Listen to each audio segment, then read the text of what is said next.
Alerta de fake news. O arrebatamento foi marcado para setembro de 2025. Mentira. Vou te mostrar com 3 argumentos curtos por que isso não cola. Você viu aí por aí algum vídeo que diz que Jesus vai voltar, que o arrebatamento vai acontecer em setembro de 2025? Respira fundo. Vou te mostrar com a Bíblia e com bom senso porque ninguém pode marcar essa data.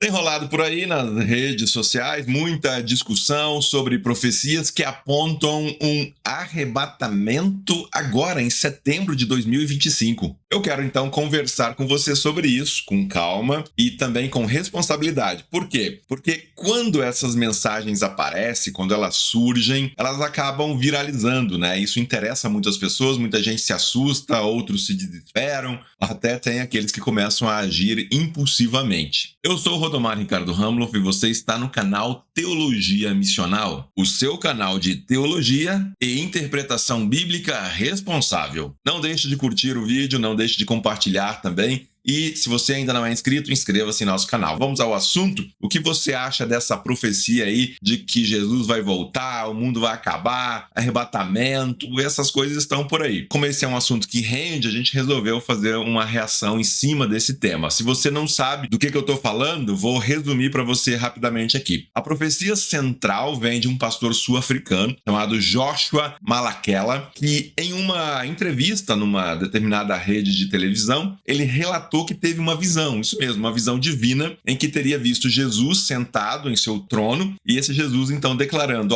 eu venho em breve, nos dias 23, 24 de setembro de 2025, eu voltarei à Terra. Essa data de setembro, ela coincide ali com o início de uma festa judaica, o Rosh Hashanah, festa das trombetas judaica. Muitos cristãos associam isso a profecias escatológicas como o som da trombeta de Deus, que nós encontramos, por exemplo, em 1 Tessalonicenses, capítulo 4, verso 16. Laquela enfatizou que o arrebatamento é iminente, o momento em que os fiéis, então, serão levados ao céu antes da tribulação. Esse momento está prestes a acontecer e ele ainda alertou: o arrebatamento está sobre nós, quer você esteja pronto ou não. E aí, o que você acha disso? Deixa aqui embaixo nos comentários o que você pensa sobre o arrebatamento, sobre essas profecias em que as pessoas costumam colocar uma data para a volta de Jesus, para o arrebatamento, para o fim do mundo. A questão aqui é, o que podemos dizer a respeito de tudo isso partindo das Escrituras, partindo da Bíblia Sagrada? Vamos lá. Primeiro ponto, a Bíblia, ela nos adverte contra estabelecer datas. Jesus mesmo disse algo muito claro, muito direto. Quanto ao dia e a hora, ninguém sabe, nem os anjos do céu, nem o Filho, senão somente o Pai. Isso está lá em Mateus 24, 36. Em Atos, Jesus disse aos discípulos que não cabe a eles, aos discípulos, conhecer tempos e épocas. Atos 1:7. Essas palavras são um limite claro para toda tentativa humana de fixar datas, dias de retorno de Cristo. Qual que é a postura bíblica? A postura bíblica é de vigilância e prontidão, não de fazer cálculos e cronogramas. Não somos nós, seres humanos, que vamos marcar a agenda de Deus. Segundo ponto, sobre uma tal matemática dos 2.555 dias. Talvez você já tenha visto sobre isso também, se não viu, quem sabe em algum momento vai chegar em você. É uma fórmula que alguns usam para converter anos proféticos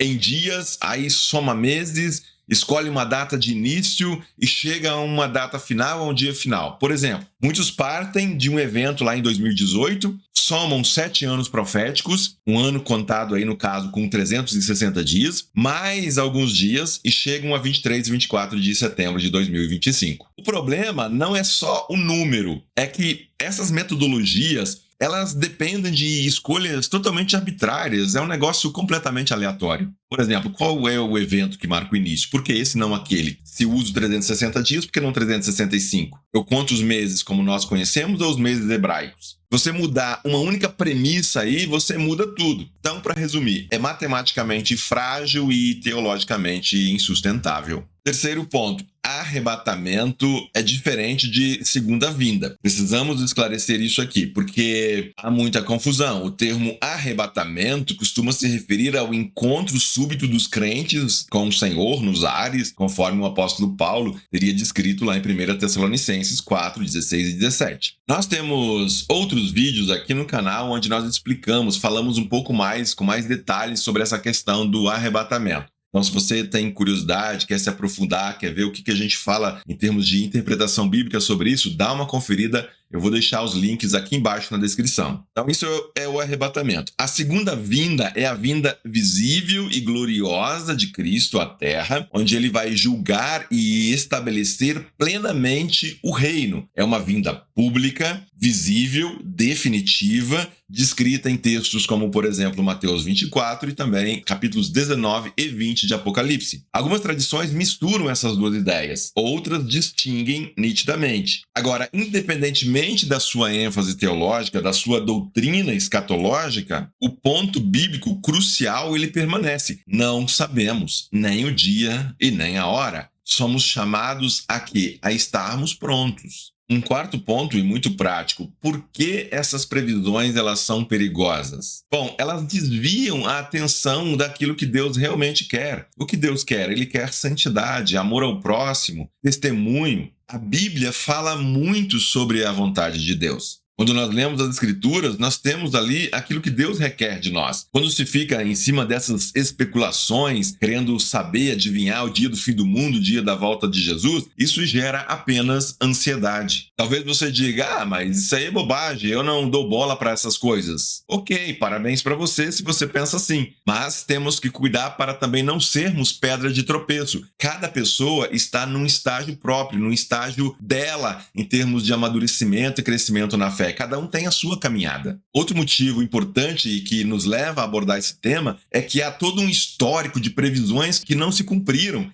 E isso gera o quê? Um descrédito ao evangelho. Jesus nos pediu vigilância, não mania de ficar aí calculando datas, tentando adivinhar o dia que ele virá. A cada previsão furada que acontece, né, os cristãos acabam sendo desmoralizados, porque, de novo isso, de novo alguém aí aparecendo querendo marcar a data da volta de Jesus, querendo marcar a data do fim do mundo. Mesmo que a maioria não concorde com isso, o que esses líderes fazem é colocar o evangelho em descrédito, é colocar todos os cristãos em descrédito. No fim, esses líderes acabam também desmoralizados, porque as pessoas acabam vendo que elas estão ali apenas falando de visões e querendo chamar atenção, querendo viralizar de repente na internet, querendo ser mais santo, mais perto de Deus, que conhece melhor os mistérios de Deus. Infelizmente tem muito disso. E a pergunta que fica é, ok, o que fazer então se você se sente ansioso, se você tem amigos que estão alarmados? O que fazer quando acontece esse tipo de sensacionalismo em cima de fatos tão importantes, quando o sensacionalismo parece ganhar do bom senso? Primeira coisa, pare de consumir conteúdos que te deixam ansioso. Não se exponha sem medida a vídeos sensacionalistas. Segundo, volte às Escrituras. Leia textos bíblicos como, por exemplo, Mateus 24, textos como 1 Tessalonicenses 4, 5, Atos 1, 7, 2 Pedro 3. Leia devagar. Ore, peça discernimento a Deus. Uma terceira coisa que nós podemos fazer é cultivar a prontidão prática. Isso mesmo, viva com integridade, ame a família, pratique o perdão, ajude o próximo, compartilhe o evangelho. Isso é estar pronto.